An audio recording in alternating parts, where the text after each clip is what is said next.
Well, hi there, Internet. My name's Court, and you've got courtside seats for my review of Underwater. Let's do it.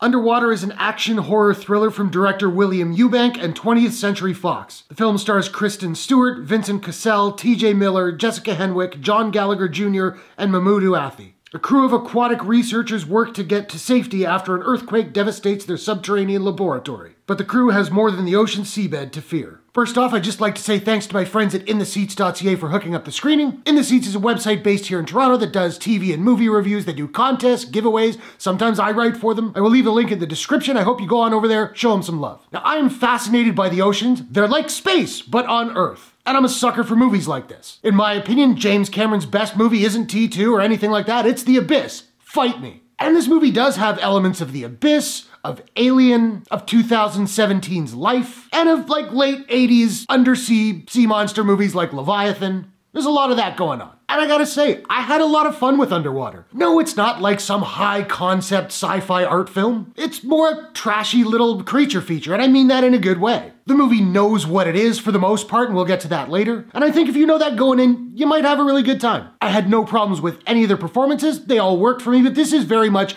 Kristen Stewart's movie, and she totally carries it. Is she gonna get any awards for it? No, I wouldn't think so, but she delivers everything the movie needs from her. And she does it admirably. And I actually found a lot of the dialogue to be pretty naturalistic. There's a scene where Kristen Stewart's character is searching for somebody, and she's like, "Keep talking, man, I can hear you, dude, keep talking." I'm like, that's how I talk. And the movie's pretty funny, not overly so, but it's got some very well-placed moments of levity that really work. And the movie jumps right in. The tension starts about 3 minutes into the flick and doesn't abate until the credits. It's tense throughout, it's claustrophobic, and it's very well paced. The movie's 95 minutes, and while it takes a couple minutes here and there to breathe, it never gets dull, it never slows down. And I dug the score. There's one moment of the score that actually sounds a lot like the score from Joker, orchestrated very differently, but the melodies are similar. Okay, so maybe it's not that original, but I like that score, so I like this score. Now, the movie did have some problems. For me, a big one was the editing. I think maybe a lot of things were cut for time, but there will be scenes where everybody's here, smash cut, everybody's here. Glad we got here.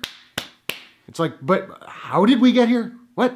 And some of the camera work drove me a little bit crazy. Some stuff is really shaky, and the use of slow-mo gets pretty heavy-handed at times. And I mentioned that this movie knows what it is for the most part, and that's true. But there's a moment, literally like one moment, where this movie tries to inject like an environmental message, and it really doesn't work. It feels out of place. It feels like it's in the wrong movie. And it's literally one character goes, "We've taken too much from the ocean, and now she's taking back." And another character goes, "She's not wrong," and that's it. It's like they were paying lip service to a message and then just moved on. Like, why bother? And now let's talk about the creatures. I think people who were really frustrated by the 2014 Godzilla flick will have the same problem here. We don't see the creatures until like the end of the second act, and even when we do, we don't see a whole lot of them. And I have to say, I didn't love the creature design. I didn't find them scary. Frankly, I didn't find the movie itself scary. And I'm no ichthyologist, but these creatures didn't look terribly aquatic to me. They didn't look like they were designed for life at the bottom of the sea. But hey, what do I know? And maybe that's just a nitpick. I don't know. But I enjoyed my time with Underwater. Despite a couple problems, it's a good ride for what it is. I don't imagine I'll ever watch it again. I'm pretty sure I got everything it had to offer on my first watch. But for a horror thriller hitting in January, it was a lot better than I expected it to be. Now, I don't have a proprietary rating system as of yet, so I'm just trying to figure out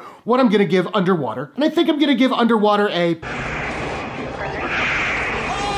out of 10. So now, I wanna know, have you seen Underwater? What did you think about it? What is your favorite undersea monster movie of all time? Whatever your thoughts, hit the comments below, let's discuss. If you enjoyed this review, please smash that like button and give it a share if you really enjoyed it. And hey, why not take a second, do me a favor, click subscribe and ring that bell to subscribe to my channel for more movie reviews, entertainment news, trailer reactions, all that good stuff. Thanks very much for watching. I'll see you guys in the next one. Take care.